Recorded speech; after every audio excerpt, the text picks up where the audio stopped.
was exhausted, trembling, and 1 second away from hitting the floor of the VIP lounge when the world finally went black. But before I could crash, massive, tattooed hands caught me. Park-do, the man they call the Dragon of the East, the boss even the police are afraid to name, held me like I was made of glass. And when his dark eyes landed on the raw, red marks around my wrists, he didn't just get angry, he became lethal. What he did next didn't just save my job, it changed my entire world. Before I tell you how a Nigerian waitress became the most protected woman in the city, I need your help. We're building a community here, and every sub counts. Hit that button and tell me in the comments, have you ever had someone stand up for you when you couldn't stand up for yourself? Now, let me tell you how I went from scrubbing tables in fear to standing at the side of a king. I knew I was in trouble the moment the gala started. Every step I took in my pencil skirt felt like walking on hot coals, and the bow tie at my neck felt like it was choking me. I gripped the silver tray so hard my knuckles turned white against my mahogany skin, fighting to keep the champagne flutes from rattling. Around me, the elite of the city were laughing, throwing around millions like it was pocket change, oblivious to the agony radiating through my arms. Don't trip, don't spill. Don't let them see you're breaking, I whispered to myself. I'd been repeating that mantra for 4 days. Ever since that client cornered me in the walk-in freezer and showed me exactly how much power he thought he had over a nobody like me. For 4 days, I'd hidden the truth under long sleeves and a fake smile. 4 days of pretending I was fine while every movement felt like a knife twist in my side. The crystal chandeliers overhead began to spin, the light fracturing into 1,000 blinding needles. I blinked hard, desperate to find my footing, but the floor was already rising to meet me. The heavy silence that followed the crash of the silver tray was more deafening than the jazz that had filled the room moments before.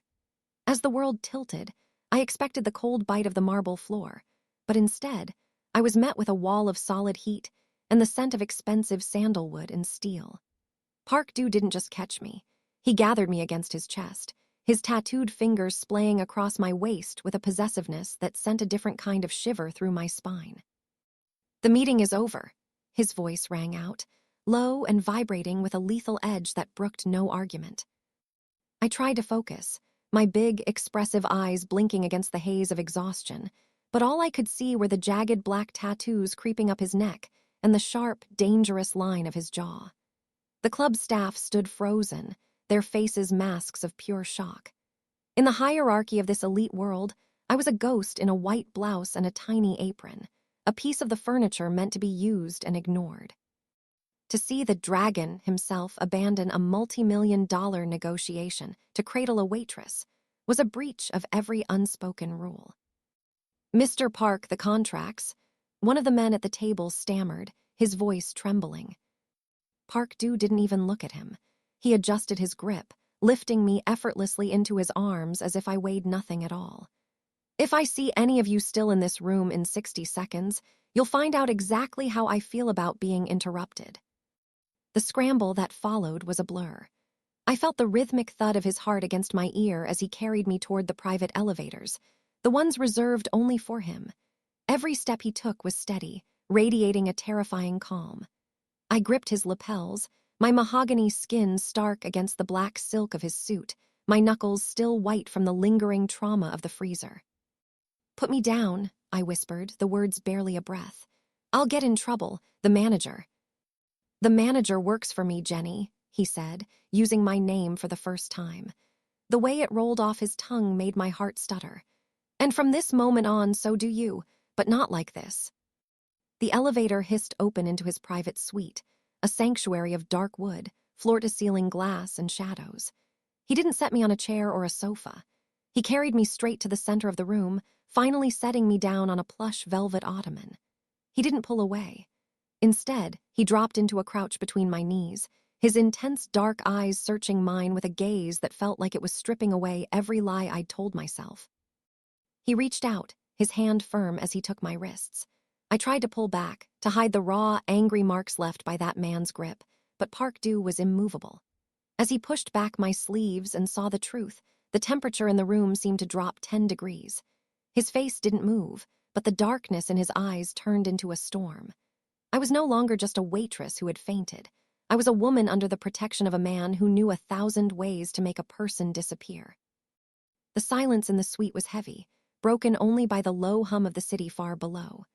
Park Do didn't let go of my wrists. His touch was a jarring contrast of calloused strength and unexpected gentleness. He began to roll my sleeves higher, his movements slow and deliberate, as if he were unwrapping something fragile and rare. When the full extent of the damage was revealed, deep, mottled purples and angry red welts that stood out against my mahogany skin, I heard his breath hitch. It wasn't a sound of pity. It was the low growl of a predator catching the scent of blood. "Who did this, Jenny?" he asked. His voice was a dangerous whisper, devoid of the cold professional distance he maintained at the tables. I tried to pull away, my heart hammering against my ribs like a trapped bird. "It doesn't matter, Mr. Park, I just tripped. I was clumsy in the kitchen." His grip tightened just enough to keep me still, his thumb grazing the edge of a bruise. The heat of his skin seemed to sear through my trauma. "Don't lie to me. I've spent my life looking at marks like these. These aren't from a fall. These are from fingers. Someone held you down." He looked up, his intense dark eyes locking onto mine, stripping away my last defenses. "Tell me his name. I won't ask a third time." The vulnerability I had spent days trying to hide spilled over. My lip trembled as the image of the walk-in freezer flashed through my mind. The cold air, the smell of stale gin, and the weight of a man who thought he was untouchable because of the platinum card in his wallet. "Mr. Sterling," I whispered, the name feeling like poison in my mouth. "The member from Table 4. He said if I told anyone, I'd never work in this city again. He said I was just a waitress, and no one would believe a girl like me over a man like him." Park Do's expression didn't shatter. It hardened into something far more terrifying, a mask of absolute, lethal clarity. He reached up, his hand hovering near my face before he settled it gently against my cheek, his thumb catching a stray tear. The heavy black tattoos on his hand seemed to pulse in the dim light. "He was right about one thing," Park Do murmured, his gaze dropping to my bruised wrists once more. "You aren't just a waitress, but he was dead wrong about the rest. In this city, his money is paper. My word is law." He stood up, the transition from crouching protector to mafia boss instantaneous. The air in the room felt electric, charged with the promise of a coming storm. He pulled a burner phone from his pocket, his eyes never leaving mine. "Rest now, Jenny. By dawn, Mr. Sterling will realize that touching what belongs to the dragon is the last mistake he will ever make." Park Do stood by the floor-to-ceiling window, his silhouette cutting a sharp, jagged edge against the shimmering neon lights of the city. He looked like a king surveying a kingdom he was about to set on fire. The burner phone in his hand seemed small against his large, tattooed palm, but the power it held was absolute. He didn't look back at me as he dialed, but I could feel his awareness of me, a heavy, protective heat that filled the space between us. The call was answered on the first ring. He didn't say hello. He didn't need to. "Sterling," Park Do said, the name leaving his lips like a death sentence. "Table 4, he's leaving the club now. I want him brought to the warehouse on the docks, not the main one, the one with the soundproofing." There was a muffled response from the other end, but Park Do's expression remained as cold as carved ice. His thumb traced the heavy ink on the back of his hand, a restless movement that betrayed the violence simmering beneath his calm exterior. "I don't care who he thinks he is," Park Do continued, his voice dropping an octave, becoming a low, gravelly vibration. "He touched something that belongs under my roof. He put his hands on a woman who is now under my personal shadow. You have 30 minutes to secure him. If he so much as scratches his own car while you're taking him, it's your head. Understood." He ended the call with a definitive click and finally turned to face me. The transformation was startling. The lethal predator who had just ordered a man's disappearance vanished, replaced by a man whose dark eyes softened as they landed on my trembling form. He walked back to the ottoman, his movements fluid and predatory, and knelt once more. "He will never bother you again, Jenny," he promised, his voice now a soothing velvet. "By the time the sun comes up, he will be begging for the mercy he didn't show you in that freezer." I swallowed hard, the weight of his protection feeling both terrifying and intoxicating. I was a Nigerian girl who had come to this country with nothing but a dream and a work ethic. And now, the most dangerous man in the city was dismantling a millionaire's life for the sake of my bruises. "What happens now?" I whispered, looking up at him with vulnerable intensity. "Now," he said, reaching out to tuck a stray strand of hair back into my elegant bun, "you stop being a waitress. You stay here. You eat, you sleep, and you let my doctors look at those wrists. From this second forward, the only person you answer to is me." The days that followed were a surreal drift of silk sheets and the quiet, rhythmic ticking of a clock that no longer measured the hours of a grueling shift. Park Dew's estate was a fortress of glass and stone perched high above the city's chaos, a sanctuary where the air smelled of rain and expensive cedar. For the first time in years, I didn't wake up to the jarring alarm of a world that wanted to use me. Instead, I woke to the soft footsteps of a private doctor and the sight of fresh lilies on the nightstand. By the third evening, the swelling in my wrists had subsided to a dull ache, the deep mahogany of my skin beginning to lose the angry purple shadows. I was standing on the terrace, the wind catching the hem of the silk robe Park Dew had provided, when I felt that familiar, heavy presence behind me. I didn't need to turn to know he was there. His energy was a physical weight, warm and grounding. "You're looking stronger," he said, his voice a low vibration in the cool night air. I turned to find him leaning against the doorframe, his black suit jacket discarded and the top buttons of his shirt open, revealing the intricate ink that spilled across his collarbones. "Why are you doing all this, Mr. Park? I was just a waitress at the club. There are hundreds of us." He walked toward me, his movements fluid and predatory, until he was close enough that I could see the reflection of the city lights in his intense dark eyes. "You think I only saw you for the first time when you fell, Jenny?" I blinked, my heart skipping a beat. "I don't understand." "I've sat at table 12 every Tuesday for 6 months, he murmured, his gaze dropping to my lips before locking back onto my expressive eyes. "I've watched the way you handle the most difficult clients with a grace they don't deserve. I've watched you organize the floor rotation better than the manager ever could. I've been watching you for a long time, wondering when you would finally realize that a woman with your fire doesn't belong behind a serving tray." A flush that had nothing to do with the wind crept up my neck. The realization that I had been the focus of this dangerous man's attention for months, long before I was broken, sent a jolt of electricity through me. "You were watching me," I whispered, my hands gripping the terrace railing. "Every movement, every smile you forced for the guests," he said, stepping into my personal space until I was trapped between the railing and his heat. He reached out, his tattooed thumb tracing the line of my jaw with a tenderness that felt like a claim. "I wasn't waiting for you to fall, Jenny. I was waiting for a reason to catch you." The morning sun had barely begun to touch the horizon when Park Dew entered the terrace room, the sharp scent of the early morning air clinging to his dark wool coat. He looked different today, not just the boss of a criminal empire, but a man who had settled a debt that had been burning a hole in his chest. He didn't say a word at first. He simply walked over to the small table where my coffee sat untouched and placed a heavy, gold-embossed membership card on the surface.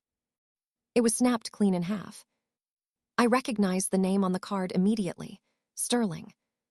"He won't be coming back, Jenny," Park Dew said, his voice dropping into that low, gravelly register that made my heart hammer against my ribs. He stood in front of me, his presence eclipsing the light from the window. "Not to the club, not to this district, not anywhere near your shadow." I looked at the broken card, then up at his intense dark eyes. "What did you do to him?" Park Dew reached out, his tattooed hand cupping the side of my neck, his thumb grazing the line where my mahogany skin met the silk of my robe. The touch was possessive, a silent vow of ownership and protection. He learned the price of disrespect. He spent the night realizing that his wealth couldn't buy him an exit from the warehouse on the docks. By the time I was done with him, he was begging for the chance to leave this city and never look back. He signed over his shares and his silence. He is a ghost now. A shudder ran through me, a mix of relief and a lingering fear of the power this man wielded so effortlessly. "You did all that for me." "I told you," he murmured, leaning down until his forehead rested against mine, forcing me to breathe in his scent of sandalwood and cold steel. "You are under my shadow now. In my world, we don't just file complaints, Jenny. We eradicate the problem. He saw a waitress he could break. I saw a woman he wasn't worthy of looking at. He paid for his blindness." The weight of the secret I'd carried for 4 days, the shame and the terror of the freezer, finally felt like it was dissolving. I leaned into his touch, my hands coming up to rest on his chest, feeling the steady, powerful thrum of his heart beneath the fine fabric of his shirt. "It's over," I whispered, more to myself than to him. "It's more than over," Park Du corrected, his grip tightening just enough to let me know he wasn't letting go. "It's a new beginning. He's gone and you're safe, and I think it's time we discussed what your new life is going to look like." The stillness of the estate at midnight was different from the clinical quiet of the hospital wing. It was intimate, heavy with the scent of rain and the faint, lingering aroma of Park Du's sandalwood cologne. I found him in the library, the only light coming from the amber glow of the fireplace, which cast long, flickering shadows over the heavy black tattoos on his hands. He was no longer the untouchable boss in a sleek suit. His shirt was unbuttoned at the cuffs, and he looked weary, the weight of his empire momentarily resting on his broad shoulders. I stepped into the room, my bare feet silent on the thick Persian rug. He didn't turn, yet I knew he felt my presence. "You should be sleeping, Jenny," he said, his voice a low, gravelly vibration that seemed to hum right through me. "I couldn't," I admitted, moving to stand beside his chair. "The silence is new. I'm used to the city noise, the clatter of the club, the constant fear of who might be around the corner." He finally looked up, his intense dark eyes searching mine. "The fear is gone now. I've made sure of that. You could leave tomorrow if you truly wanted to. I've set up an account for you, enough to start over anywhere, far away from the club and the shadows I cast." I looked at him, really looked at him, seeing the man beneath the lethal reputation. For days, I had been here because I had nowhere else to go, a victim of necessity. But as I stared into his dark, expectant gaze, the professional mask I had worn for years finally shattered. I didn't want to run. I didn't want to return to a life of being invisible, of being a nobody that men like Sterling thought they could own. "I don't want to leave," I whispered, my voice steady for the first time. Park Du stood up slowly, his massive frame looming over me, closing the distance until I could feel the heat radiating from his chest. "If you stay, Jenny, it's not just as a waitress I rescued. It's something more.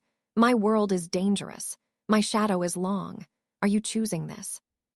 I reached out, my mahogany skin a beautiful contrast as I rested my hand over the ink on his forearm. I felt his pulse jump under my touch. "I'm not staying because I'm afraid of the world outside," I said, looking up at him with a vulnerable but fierce intensity. "I'm staying because for the first time in my life, I feel seen. I'm choosing you." The air between us snapped.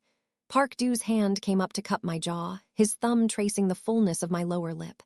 The first spark was no longer a flicker, it was a wildfire. When his mouth finally crashed against mine, it wasn't a question, it was a claim. I didn't just accept it. I met his fire with my own, knowing that by choosing his protection, I was finally finding my power. The transition from the estate back to the club was not a return to my old life, but an ascension into a new one. I didn't walk through the service entrance this time. I walked through the front doors, my heels clicking a sharp, rhythmic tempo against the marble that had once threatened to break me. The tiny apron and bow tie were gone, replaced by a tailored charcoal suit that hugged my curves and a silk blouse the color of rich cream. My hair, once pulled back in a utilitarian bun for work, was styled with an elegant, sharp precision that mirrored the new fire in my eyes.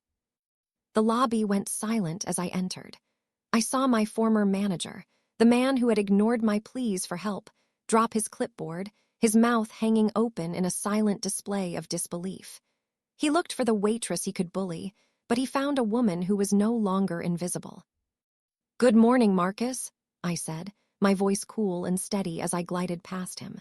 I didn't wait for a response. I headed straight for the private elevator, the one guarded by 2 men with stone faces and earpieces. They didn't move to block me. They bowed their heads in a synchronized show of respect as I passed. The top floor was Park Do's domain, a suite of offices that hummed with the quiet, dangerous energy of an empire. When I pushed open the double doors to the boardroom, the men seated around the mahogany table, the same high-ranking lieutenants who had seen me collapse weeks ago, all stood up. It was a visceral acknowledgement of power. Park Do was at the head of the table, his sharp features illuminated by the morning sun. He looked up from a ledger, his intense dark eyes softening for a fraction of a second as they met mine. He didn't smile, that wasn't his way, but the possessive tilt of his head told me everything I needed to know. "Gentlemen," he said, his voice a low, commanding vibration that filled the room. "As of this morning, Jenny occupies the role of Director of Strategic Operations.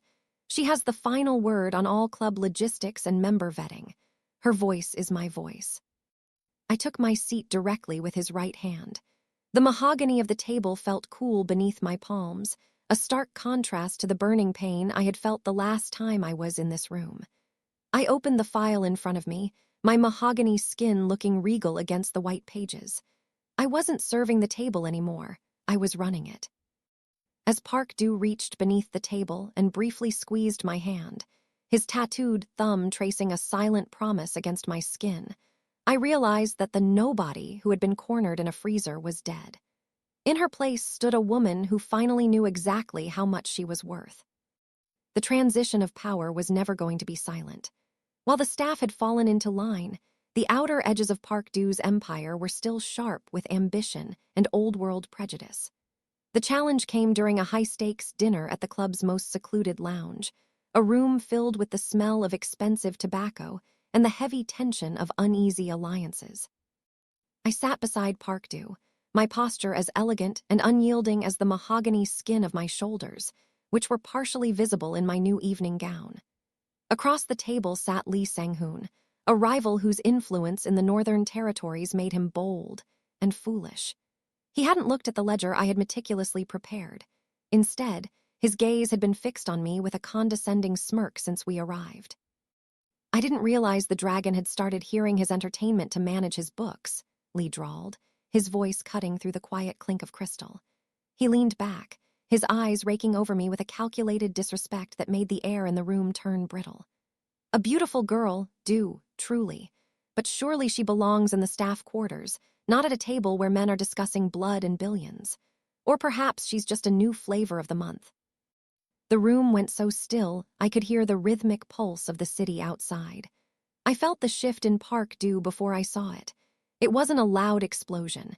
It was the terrifying, absolute silence of a predator about to strike. Park Do didn't raise his voice. He didn't even stand up. He reached out and picked up a steak knife, the silver blade gleaming under the chandelier. With a move so fast it was a blur of black ink and steel, he drove the knife deep into the table, inches from Lee's hand.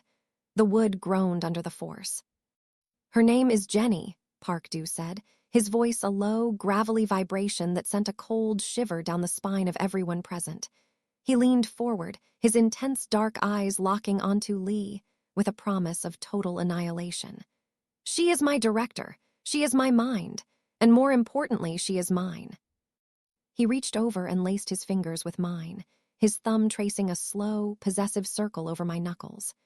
"If you look at her again with anything less than absolute respect, I will take those eyes. If you speak of her as anything less than my equal, I will take your tongue. And if you ever, even in your darkest thoughts, think about touching her, you won't just die. I will erase your entire bloodline until the world forgets you ever existed." Lee's face went pale, his bravado evaporating like mist. He looked at the knife vibrating on the table, then at Park Do's lethal expression, and finally at me. He didn't say another word. As Park Do pulled my hand to his lips, kissing my knuckles while never breaking eye contact with his rival, I realized that I wasn't just protected. I was scared. In the shadow of the dragon, I had found a love that was as dangerous as it was devoted, and a territory that was now, and forever, mine. The penthouse was a cathedral of glass and shadow, perched so high that the neon pulse of the city looked like a scattering of fallen stars. I stood by the floor-to-ceiling windows, watching the fog roll over the docks where my old life had finally been laid to rest. In the reflection of the glass, I didn't see the exhausted girl in the stained white blouse anymore. I saw a woman draped in silk, her mahogany skin glowing under the dim amber lights, her eyes clear and unburdened. Behind me, the heavy click of the door signaled his arrival. Park Do didn't speak. He didn't have to. The air in the room simply shifted, becoming warmer, more charged. I felt his presence move toward me until his chest was a solid wall against my back, his tattooed arms sliding around my waist to pull me into his heat. He rested his chin in the curve of my shoulder, his dark eyes meeting mine in the reflection. "The last of your things arrived an hour ago," he murmured, his voice a low, gravelly vibration that settled deep in my bones. "There's nothing left of yours in that small apartment, nothing left in that world at all." I leaned back into him, my hands covering his tattooed ones. For so long, I had been terrified of falling behind on my bills, falling victim to men like Sterling, falling apart in that meeting. I had spent every waking hour fighting for balance on a floor that was rigged against me. "I used to think that day at the club was the end of everything," I whispered, turning in his arms to face him. I reached up, my fingers tracing the sharp line of his jaw and the ink that marked him as the city's most dangerous man. I thought when my legs gave out, I had lost my dignity. I thought I had finally broken. Park Do caught my hand, pressing a firm, possessive kiss to my palm before locking his gaze onto mine with an intensity that felt like a vow. "You didn't break, Jenny. You just let go of a weight you were never meant to carry. I've told you before, I didn't catch you because you were weak. I caught you because I was tired of watching you stand alone." As he pulled me into a kiss that tasted of sandalwood and absolute devotion, the truth finally settled in my heart. My collapse wasn't a defeat, it was a transition. The moment I lost my footing was the exact moment I found my foundation. I hadn't hit the ground. I had landed in the only place where I was truly untouchable. Standing there in the center of his empire, I realized that I hadn't just survived. In the arms of the dragon, I had finally risen.